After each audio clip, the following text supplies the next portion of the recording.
तो पिछली क्लास में आपने गोली कोष के कारण बाह्य बिंदु पर वैद्युत क्षेत्र का मान निकाला था। अब आज के केस में हम आंतरिक बिंदु पर, तो दूसरी स्थिति है केस सेकेंड, आंतरिक बिंदु। आंतरिक बिंदु अगर बिंदु गोले के भीतर में है तो केंद्र से बिंदु की दूरी गोले की त्रिज्या हमेशा छोटी होगी, तो मैथमेटिकली हम उसको लिखेंगे small r less than capital R. इसमें सबसे पहला काम क्या करेंगे, आवेश को दिखाएंगे, और आवेश बताइए कहां पर है, गोले के सतह पर है, जिसकी त्रिज्या कितनी है, कैपिटल आर है, और इसका केंद्र क्या है, ओ है। अब आपको पॉइंट कहां पर है, जहां पर वैद्युत क्षेत्र का मान ज्ञात करना है, गोले के भीतर में, तो ये पॉइंट पी है, यहां पर वैद्युत क्षेत्र का मान ज्ञात करना है। ये दूरी कितना है, स्मॉल आर है, तो गोले के केंद्र से बिंदु की दूरी, यहां वैद्युत क्षेत्र का मान ज्ञात करना, वो स्मॉल आर है। तो पहला काम क्या, आवेश को दिखाया, दूसरा उस पॉइंट को जहां वैद्युत क्षेत्र का मान ज्ञात करना, तीसरा क्या करेंगे, गासेन पिच खींचेंगे। गोले का गासेन पिच क्या होगा, गोला होगा, क्योंकि आवेश आपको गोली है तो इसका गासेन पिच भी क्या होगा, गोला। तो दोनों का सेंटर क्या होगा, सेम होगा, यानी संकेंद्री गोली गासेन पिच होगा। अगला काम क्या करेंगे, बिंदु पी के चारों लंब क्षेत्रफल जो डीए लेंगे, और डीए की डायरेक्शन क्या होगी, त्रिज्य दिशा में बाहर की ओर। अगर वैद्युत क्षेत्र होगा तो उस वैद्युत क्षेत्र की भी डायरेक्शन क्या होगी, त्रिज्य दिशा में बाहर की ओर। अब हम, ये तो आपको कॉन्सेप्ट हुआ, अब हम इसको क्या करेंगे, बनाएंगे कैसे, सबसे पहले गोले ही बना लेते हैं। बड़ा वाला जो गोला बनाएंगे वो गाढ़े लाइन से,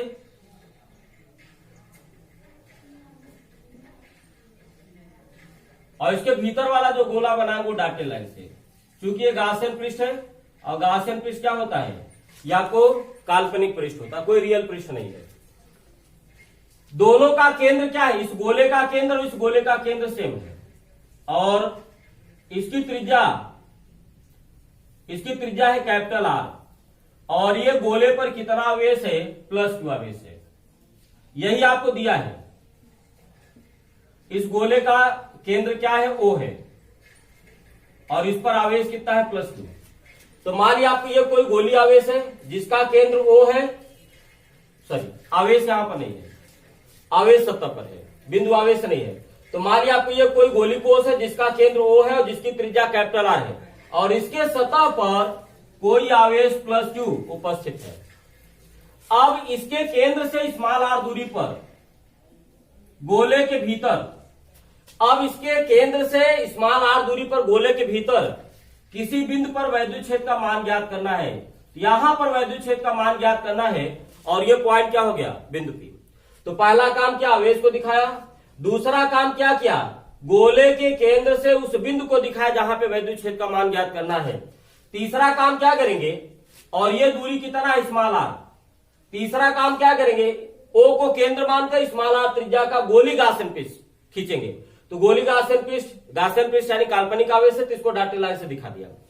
अगला काम क्या करेंगे, बिंदु P के चारों ओर लघु क्षेत्रफल डीए दिखा दिया, और डीए की डायरेक्शन क्या होगी, त्रिज्य दिशा में बाहर की ओर। तो आपको ये डीए की डायरेक्शन क्या हो गई, त्रिज्य दिशा में बाहर की ओर। तो आपको ये डीए की डायरेक्शन हो गई, और आपको ये क्या हो गया, वैद्युत क्षेत्र की डायरेक्शन। अगर वैद्युत क्षेत्र होगा तो ये त्रिज्य दिशा में बाहर की ओर होगी। अब इसी को आप ये बड़ी लाइन करके यहां पर डी है, यहां पर ये आप दिखा सकते थे, क्योंकि आप ये ना समझ जाए ये अगर यहां दिखा देते थी तो ये समझ जाए कि बाहर का नहीं, आपको ये इस पॉइंट का है जहां पर आपको दिखा गया है, तो हमने यहां भीतर ही दिखा दिया। भाषा जो आपने पीछे लिखा था सेम वही भाषा रहेगी, बस आपने वहां पर जो लिखा था small r greater r equal to capital R, यहां पर लेस में लिखा। यहां पर माना O केंद्र व कैपिटल R त्रिज्या का कोई गोलीय कोष है जिसके सतह पर +q आवेश एक समान रूप से रूप से एक समान रूप से वितरित है, जिसके केंद्र O से स्मॉल r दूरी। और यहां पर लिखेंगे क्योंकि आपको वो बिंदु कहां पर है, गोले के भीतर में। तो अगर बिंदु गोले के भीतर में होगा तो बताइए केंद्र से बिंदु की दूरी यानी स्मॉल r, ये कैपिटल R से क्या होगी, छोटी होगी। तो इसका मतलब अगर ये भाषा आपने लिख दिया, इसका मतलब वो बिंदु कहां पर है, गोले के भीतर में, यानी आंतरिक बिंदु पर निकाला है।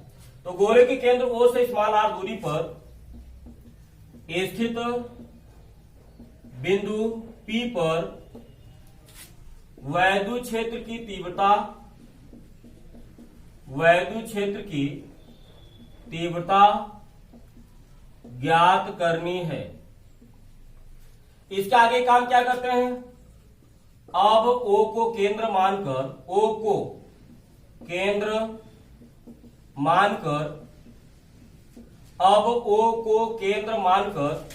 स्मॉल r त्रिज्या का गोलीय गासियन पृष्ठ खींचते हैं। इसके बाद बिंदु P के चारों ओर लघु क्षेत्रफल अवयव DA स्थित है। फिर से अगला काम वही जो आप पीछे लिखते आए हैं, आप ऐसे भी लिख सकते हैं, डीए वेक्टर की डायरेक्शन सतह के लंबवत बाहर की ओर और बिंदु P पर वैद्युत क्षेत्र की दिशा त्रिज्यीय दिशा में बाहर की ओर। आप ऐसे भी लिख सकते हैं, एक शब्द में ऐसे भी लिख सकते हैं, बिंदु P पर E वेक्टर व डीए वेक्टर परस्पर सदिश है। वैसे तो आप आगे पढ़ोगे वैद्युत क्षेत्र का मान आपको शून्य होता है, यानी आपको शून्य सदिश, और शून्य सदिश की डायरेक्शन आपको किधर भी हो सकती है, ठीक है। तो यहां पर उसके हिसाब से सदिश तो आप नहीं कर सकते हैं, लेकिन हमें यहाँ पे जो डायरेक्शन दिखाया उसके हिसाब से हमने यहाँ पे लिख दिया। अब इसके बाद फिर से काम वही करना है। सबसे पहला काम क्या करेंगे, लघु क्षेत्रफल डीए से बद्ध, फिर संपूर्ण गासियन पृष्ठ से। तो नीचे जगह नहीं, इसलिए हम इसको मिटा करके अब यहां ऊपर से लिख रहे हैं।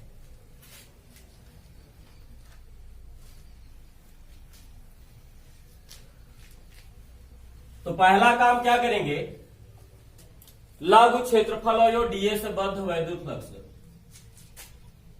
लघु क्षेत्रफल अवयव डीए से बद्ध वैद्युत flux D phi equal to हो जाएगा ई डॉट डीए। आपको पीछे बता चुके हैं, लघु क्षेत्रफल अवयव का मतलब ऐसा क्षेत्रफल जो जीरो को टेन कर रहा है, और जीरो को टेन करने वाले क्षेत्रफल को हम डीए से डिनोट करेंगे। अगर क्षेत्रफल जीरो को टेन कर रहा है तो जीरो को टेन करने वाली क्वांटिटी का किससे मल्टीप्लाई करेंगे तो वो भी क्वांटिटी आपको जीरो को टेन करेगी। तो अगर फ्लक्स जीरो को टेन कर रहा तो इसको शो करने के लिए इसके पहले डी लगाइए। ये डी इंटू फाई नहीं बल्कि डी फाई है, यानी आपको ये सूक्ष्म क्वांटिटी को रिप्रेजेंट करता है। अब आप बताइए ई और डी दोनों एक ही डायरेक्शन में है, तो हम यहाँ पर कह सकते हैं, आप इसको तोड़ भी सकते हैं या यहां मत तोड़िए, क्योंकि आगे आप देखेंगे कि आपको वैद्युत क्षेत्र आपको यहां पर क्या मिलेगा, जीरो मिलेगा। तो आप चाहे तो आप दिखा सकते हैं, कोई दिक्कत नहीं है। ई डी आप लिख सकते हैं, ई डी ए का जीरो और थीटा का मान जीरो है, तो का जीरो का मान एक का मल्टीप्लाई करेंगे हो जाएगा। अगला काम करेंगे, अतः संपूर्ण गासियन पृष्ठ से परिबद्ध वैद्युत फ्लक्स। अब आपको गॉस के प्रमेय का अनुप्रयोग करना है, यूज करना है गॉस का प्रमेय। गॉस के प्रमेय की सहायता से आपको बताना है। तो गॉस का प्रमेय आपने क्या पढ़ा हुआ था, integration of E dot D equal to Q upon epsilon naught. Q क्या होता है, गासियन पृष्ठ के भीतर का आवेश। ये देखिए गासियन पृष्ठ है, गासियन पृष्ठ के भीतर सारा आवेश, ये देखो सारा आवेश कहां पर है, कैपिटल आर त्रिज्या के गोले पर है। अब ये क्या है, ये गासियन पृष्ठ है, तो गासियन पृष्ठ के भीतर में क्या ये आवेश आपको गासियन पृष्ठ के भीतर में आ रहा है, नहीं आ रहा है। यानी गाउसियन पृष्ठ के भीतर में आवेश कितना है, शून्य है। तो अगर गाउसियन पृष्ठ के आपको जिस आवेश के कारण वैद्युत क्षेत्र निकालना है, अगर वो गाउसियन पृष्ठ के भीतर नहीं आ रहा है पूरा का पूरा आवेश, अगर पूरा का पूरा आवेश आ रहा है तब तो वही आवेश लिख देना, तब तो वही वाला आवेश यहां लिख देना है। लेकिन पूरा का पूरा आवेश नहीं आ रहा है अथवा एक भी आवेश नहीं आ रहा, तब कोई दूसरा आवेश लिखिए। तो यहां पर हम क्या लिख दे रहे हैं, कैपिटल क्यू लिख दे रहे हैं, क्योंकि गाउसियन पृष्ठ के भीतर का आवेश और गाउसियन पृष्ठ के बाहर का आवेश, गाउसियन पृष्ठ के भीतर का आवेश और ये गोली कोष का आवेश, ये दोनों सेम नहीं है, इसलिए हमने यहां पे अलग लिख दिया। अगर आपको ये दोनों सेम हो जाते तब हम एक ही, ठीक है, तब यहां कैपिटल क्यू के जगह पर वही आवेश लिख देते, स्मॉल क्यू ही।